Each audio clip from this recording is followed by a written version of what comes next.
Theosophical Society presents Joy Mills in a talk entitled The Field of Meditation. I suggest that this evening we need to survey what I have called the whole field of meditation. See if we can discover something of its topography, something of its main features. What does it look like? If one is going to embark upon a journey, one likes to know where one is going, what one ought to take with one, what it's going to be like perhaps when you reach your destination, and various other factors about the journey itself. And meditation, I think, is a journey. It is a journey inward, principally. It is a journey of discovery. And of course, as I said earlier, ultimately, each one of us has to make the journey for himself. He has to find his own mode of travel. He has to determine the conveyance he will use, and he has to decide what he will take with him. But I would like to suggest that in that regard, it is well to travel lightly. For he who would travel farthest travels lightly. And in this particular journey, traveling lightly means really learning about the impedimenta that one carries about oneself. That is to say, the physical nature and the kinds of obstructions that it can put up, the impedimenta of our emotional swingings, rhythms of movement, from great ecstasy to severe depression, the impedimenta that clutter the room of the mind, because we are dealing with the matter of consciousness when we're talking about meditation, quite obviously. And if our mental quarters are already crammed full of a variety of ideas, notions, prejudices, obviously it is going to be a little bit difficult to clear enough space for the mind to be still. So we will be talking about all of this. But perhaps the big question that immediately confronts us when we are considering the field of meditation is, what makes us start?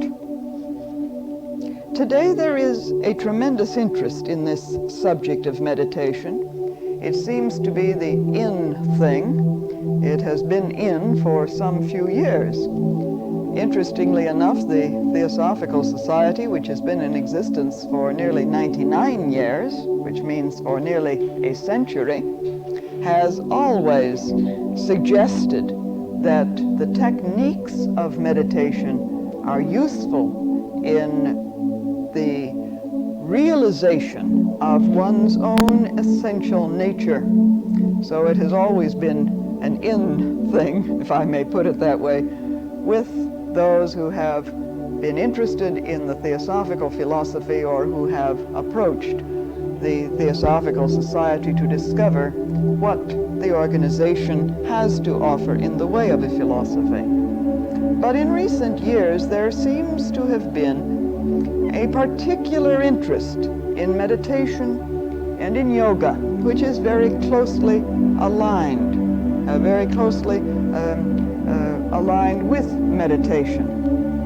And we may be able to discuss some of the technical differences. Now, what makes us start, however? What arouses our interest in meditation?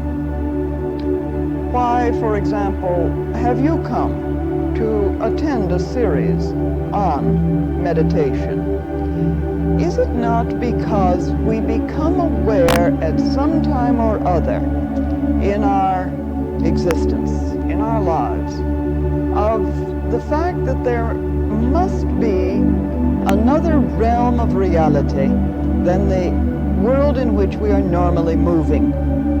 We feel there must be something more to life.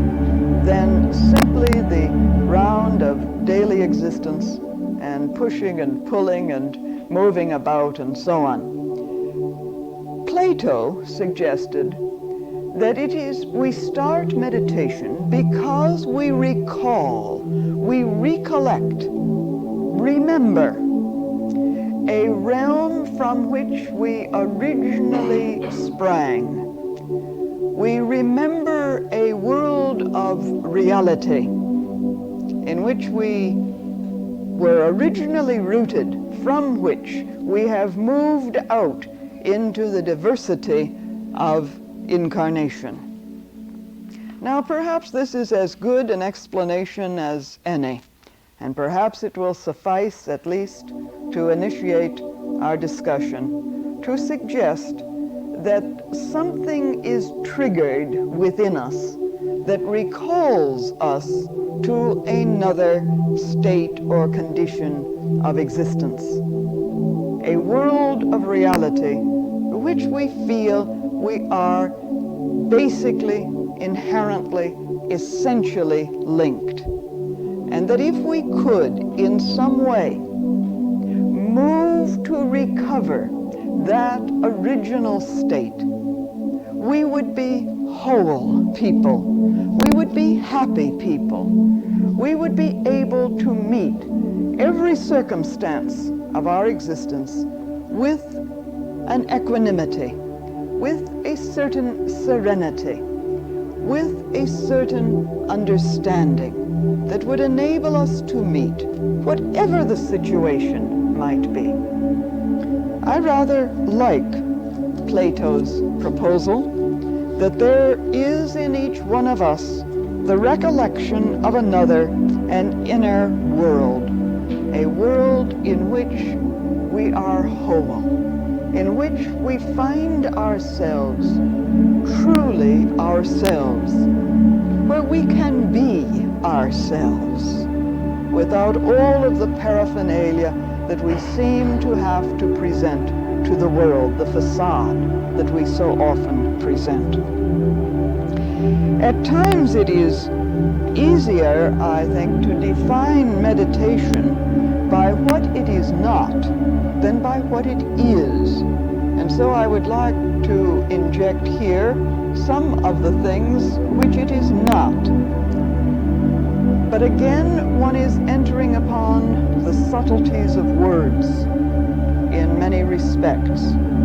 And while we may discuss some of these, please hold it lightly at this moment, because obviously what we're going to be sharing and the kinds of meditations we're going to be experiencing collectively during the coming 6 weeks, we can't say it all at once. And so perhaps as we move along, some of the distinctions, some of the differences will become clarified.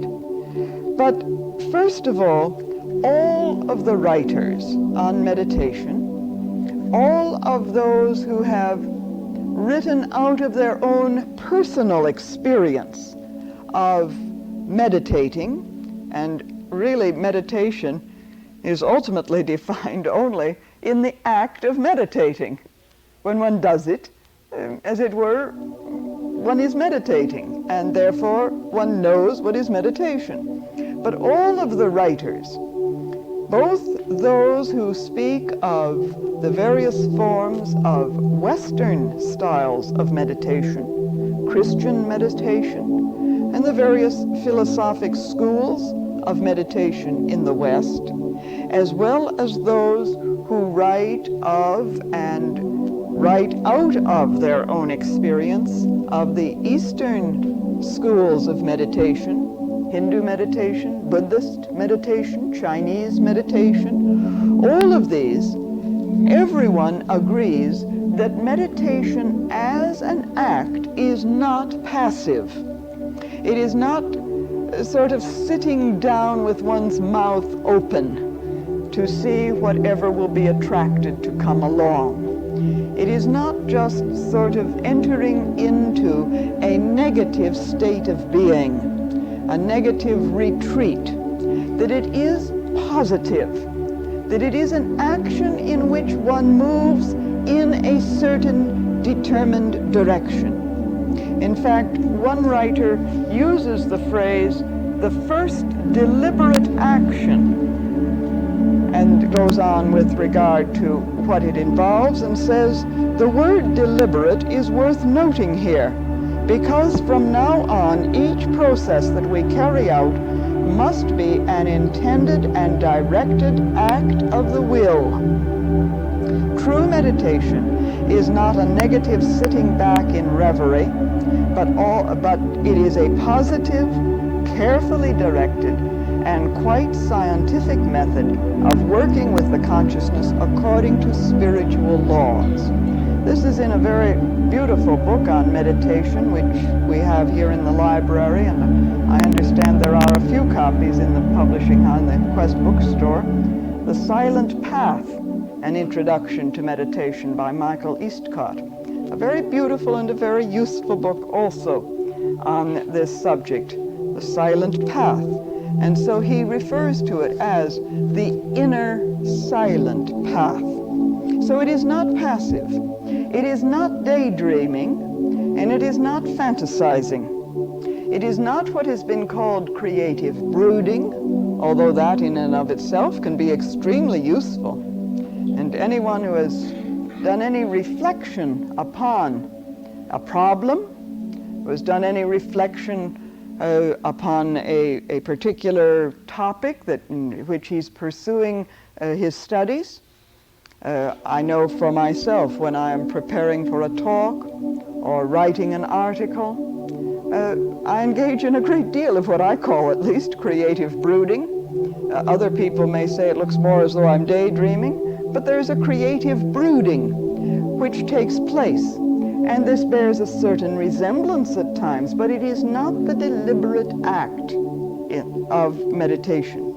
And above all, I would like to propose that meditation is not self-hypnosis.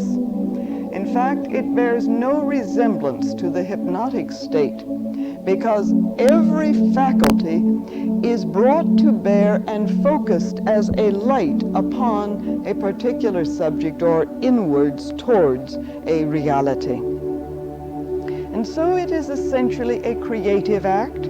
It is the positive achievement of a leap in consciousness in which all areas of consciousness are harmonized, alert, and focused. It is the art of being.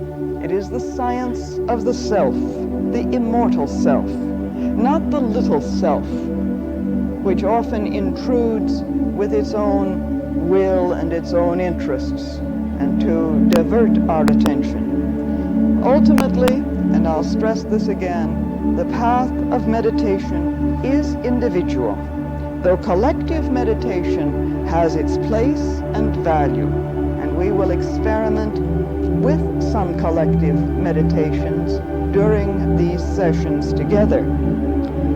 There are certain aspects of the science that must be grasped by every student attempting to undertake meditation. Now, basically, in the field of meditation the whole science is built on the concept of graded levels of life or consciousness. And we need, therefore, to understand something of these levels. For the function of meditation, really, is to lead the conscious mind from stage to stage on an inner stairway. It is a means of progressing in consciousness. So the stairway of the self may be said to be made up of different densities of energy or consciousness. And we may speak very easily about three broad steps on this stairway of the self, three broad steps which we are accustomed to running up and down, living on, inhabiting, taking all of the events of our incarnation taking place on these three broad stairways. And this diagram may be helpful to us in understanding. I hope you can all see it. Can you all see it? These are the three broad stairways which really together make up the personality of each one of us, and we are very much accustomed to these. Consciousness is rooted for most of us here in this personality, where we have, first of all, a physical body to deal with, and we know sometimes it's difficult to deal with it. If you have ever started meditation, and I presume most of you have, if you have ever sat down and said, now I'm going to embark upon a disciplined program of daily meditation, and so you seat yourself, and I warrant you the very first day and the very first minute that you have seated yourself and you're very nice, straight back and breathing nicely and so on. If you use the Egyptian posture, which is the easiest for the West, which is seated in a chair, straight, and you're breathing nicely and you close your eyes, and pretty soon it's as though a fly is crawling up your leg. Or perhaps something seems to have lit on your head and you feel it. Or you're aware of a muscle twitching somewhere. Or you're suddenly, something about the physical body isn't quite right. Perhaps I wish I'd had a drink of water before I sat down. I'm thirsty. Or suddenly you're aware of the peculiar rattle of noises and cacophony of sound that can arise from the interior organs somewhere deep within, you know. And you listen to all of those, and the physical body is performing its own unique symphony. All of these things take place, and you think you have the physical body completely under control. You tell it where to walk, you tell it where to sit, you move it about, you get it up in the morning, sometimes with a certain reluctance. You put it to bed at night, sometimes also with a certain reluctance. But just try to bring it into complete alignment with the interior will that says, I am going to use the body as my instrument. I intend that the body shall really perform as I say it shall perform, because I can control it. I can master its various and sundry activities. Well, this is a difficulty that we encounter right at the outset. Within the physical realm, within the physical body, within the whole physical structure, we are talking about also much more than just the dense physical body which we may see or feel or be aware of. For the physical realm also moves all the way from what we might call the dense to the etheric. And the concept of an etheric aspect, an etheric counterpart of the physical body, is becoming a very well-known aspect of the entire study of the fields of energy and consciousness which surround man. This is no longer just an idea found in theosophical literature. Many scientists are postulating the existence of an etheric. And it's a very interesting study. One can go into that. So the physical level that we're talking about moves from the densest material, solid structure to the etheric. Then the next broad stairway with which we are concerned has been called the astral in many books. It's the emotional level. And here we come to, in meditation, in the discipline of meditation, a real struggle, a battleground very often, a very real battleground. And this again is a level which has different densities from what we might call the brutal emotions, the densest emotions, brutalizing in nature, to emotions of aspiration and inspiration, emotions of beauty and gentleness and purity and love. This whole gamut of the emotional nature. And again, how frequently, when we initiate our disciplines of meditation, embark upon this journey inward to the immortal self, to this realm of reality, we come up against all of the emotions that would push us now this way, now that would plunge us into depression or lift us to heights of ecstasy, which are beautiful perhaps, but again in which we are not in control.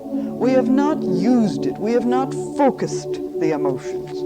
Again, we are dealing with an area of our nature, a very important area, not to be suppressed, not to be set aside, but to be keyed, attuned as an instrument to be used properly in the service of the whole. Well, we really cannot separate this particular stair from the one above it, because the two are very much related, and although we can look at them in a diagram quite separately, and we can say things about them that would seem to provide a distinction between these two levels, essentially they are meshed together. For the third stairway, which is well known to us, of course, is the mental level, and again with corresponding densities from concrete thought to the highest abstract thought. Now, our first need in embarking upon the science of meditation is learning to use these three vehicles, these three levels, operate fully on these three stairs of our being. Operate in a way in which we can say that these energies within us are directed as we would direct them, because we are not this personality. We may use it, we may adapt it, we may refine it and build it and focus it, but we are not the personality. These are steps, and very useful steps, on the path inward to the immortal self. And so there are steps beyond these, less easily definable in concrete language, but to which we may either broadly assign the term spiritual, or may more specifically name as the intuitional or Buddhic, as you will see it in many of the books, and the spiritual or Atmic, that realm of the pure self in terms of the immortal will. And so here is this vast realm into which we can move, which has been called the individuality of man, and beyond that into that which is the essential self, the monad, the enduring pilgrim, that which truly is the universal man, as it were. This is a very useful diagram to contemplate, because this is the field of meditation. This is the path that we are determining to take. Now, before I open this to discussion, I'd like to move along with just a few more points in the survey of this field. I would like to suggest that at the very outset, if one is really determined, I'd like to at least experiment with the science of meditation. At least I would like to feel that I have taken it up. Then I think one must be very honest with oneself and examine very, very closely, what is the purpose? What is my purpose, as it were? What is the goal? in undertaking meditation. And I suggest that there is a need for great honesty, for no one outside will ask you. But if you fool yourself, you will be the only one to know. But if you fool yourself and say it's some lofty aim, when really it is not, when it's masking perhaps some other purpose, that if I can achieve the goal of meditation, then I will have power over other people. I will be able to manipulate them by thinking about them. I will be able to attain myself great wealth or riches or some spiritual status, or I will proclaim myself in some manner as a teacher, a guru. And this is, of course, very popular today, you know, particularly if you have on a turban and an Eastern robe and so on. You can claim, you can change your name and become Swami, whatever it may be, or a yogini, somebody or other, and so on, and immediately gather around yourself those who are somehow duped by the fact that you must be a very spiritual person because you have a different name or have dressed in an unaccustomed manner. But if your aim in taking up meditation is to achieve something in order to exhibit powers, if it is to achieve, in fact, the awakening of psychic powers, and often these may come along with the discipline of meditation. They are not unusual, it is not unusual. But if your aim is along those lines, then be honest about it, at least. That's all I'm asking. Just at least say, all right, this is what I'm going to set out to do. But be ready to pay the price of the aim that you have set for yourself. For I suggest that if the goal is, for example, a self-centered withdrawal from life, a retreat from existence, then the science of meditation will lead you only into the morass of confusion, a swampland of self-deception. And if the goal is to gain power, then be prepared to reap the whirlwind of your objective, for that is what will come. These are not warnings, they are simply statements of fact, verified through the ages by those who have experimented in one direction or another. Well, therefore, I suggest simply look at yourself. Do you want to undertake such a journey?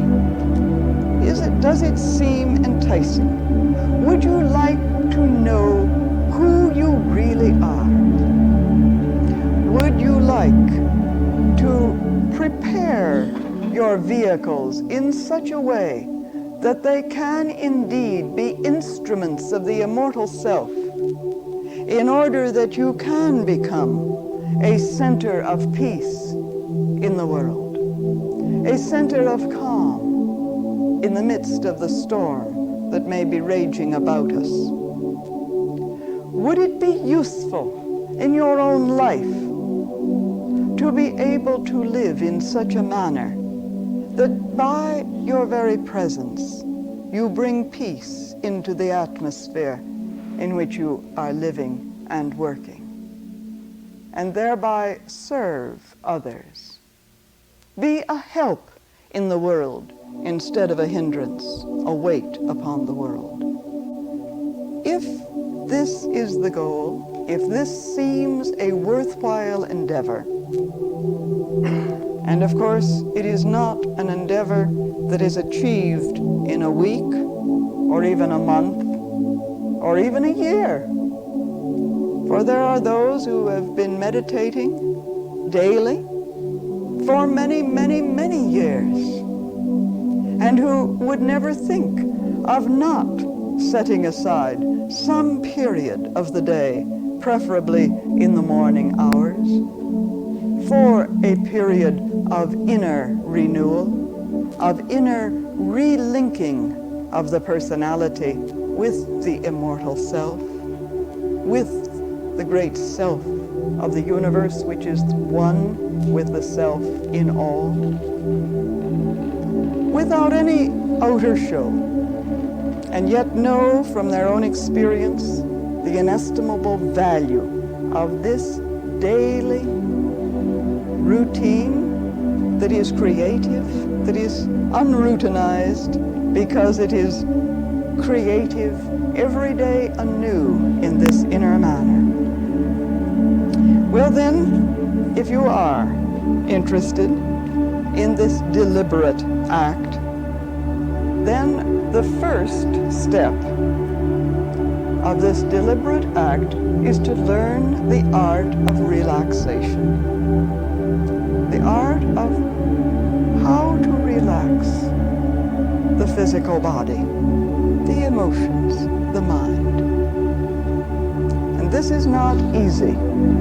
One of the, I suppose, almost apocryphal stories that arises in the Theosophical Society has to do with one of the, perhaps the greatest leaders of the Theosophical movement, Dr. Annie Besant, who wrote a great number of books and some works on meditation and concentration, the spiritual life, and the way of discovering this inner realm of the self. And it is said that when she first met the principal founder of the society, H.P. Blavatsky, she asked to be taught how to meditate. And HPB threw a matchbox on the table and said, meditate on that. Because the art of meditation depends less upon the subject than upon the schooling, the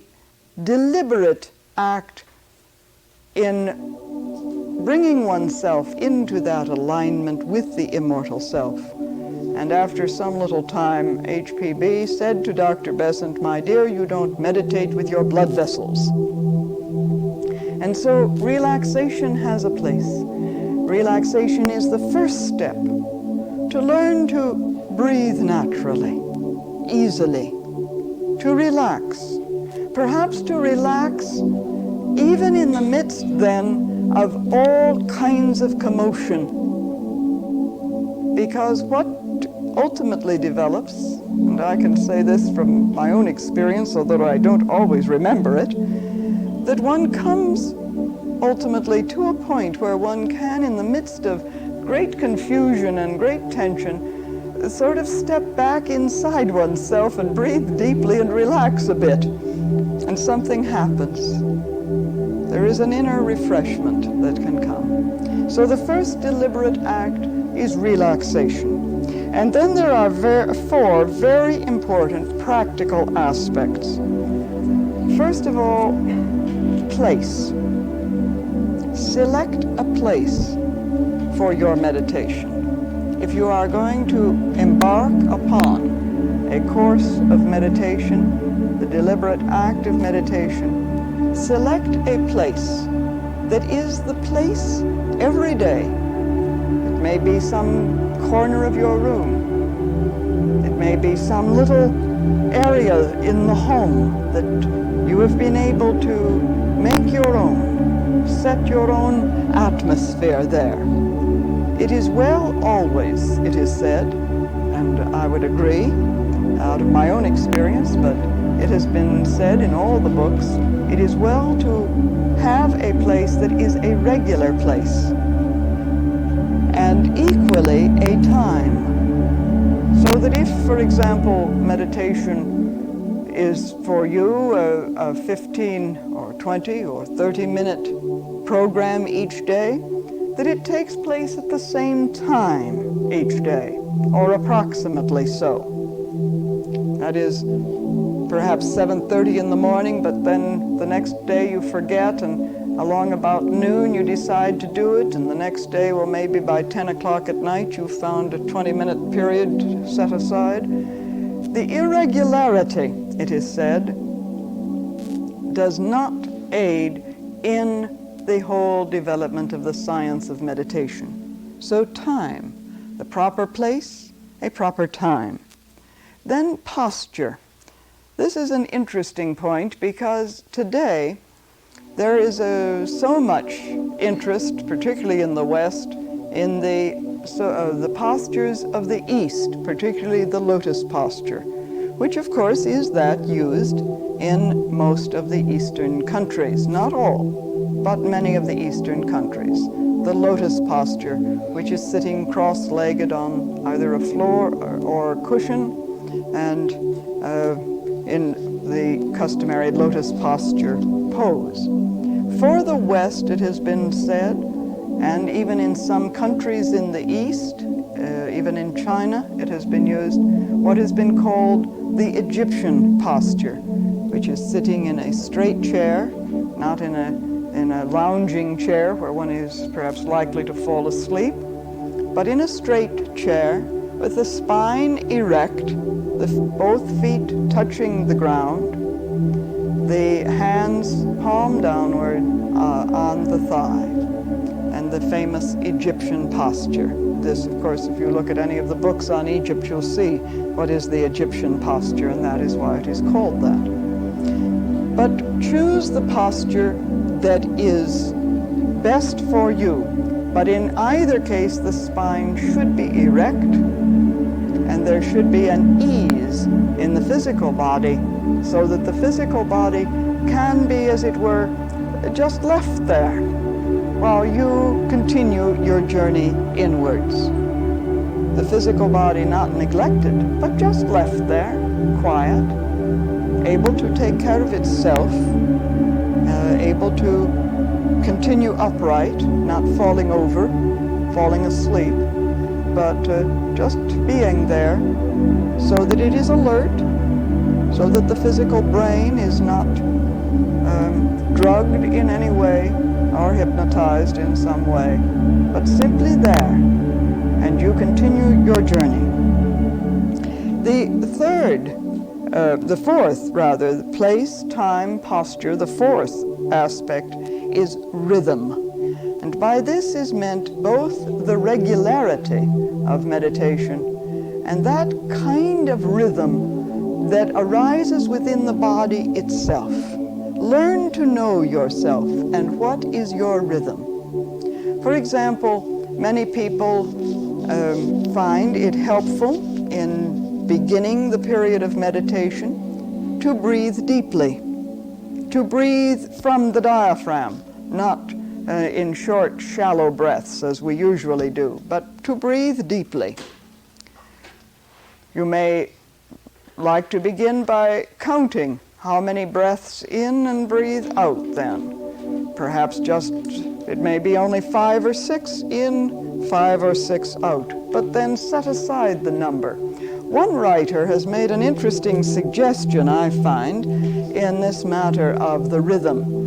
And that is when you have discovered your own rhythm of breathing in and breathing out. Let us say that it's 6. You breathe in 1, 2, 3, 4, 5, 6, and then exhale 1, 2, 3, 4, 5, 6. Find a sentence that has 6 syllables in that sentence.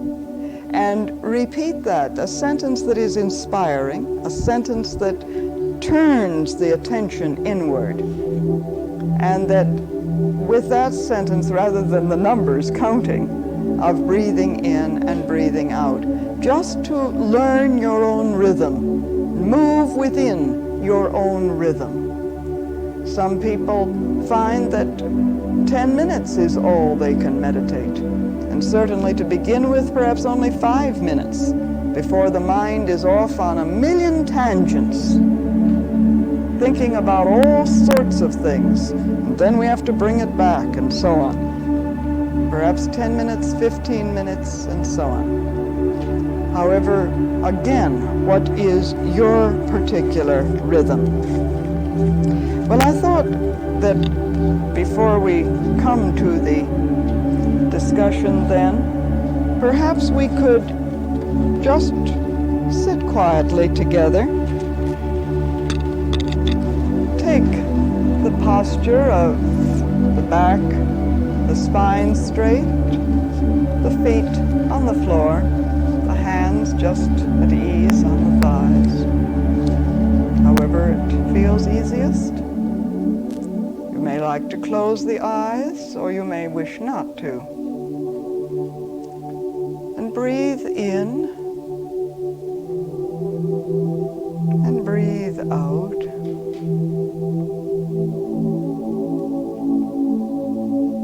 Breathe in and out in a rhythmic manner.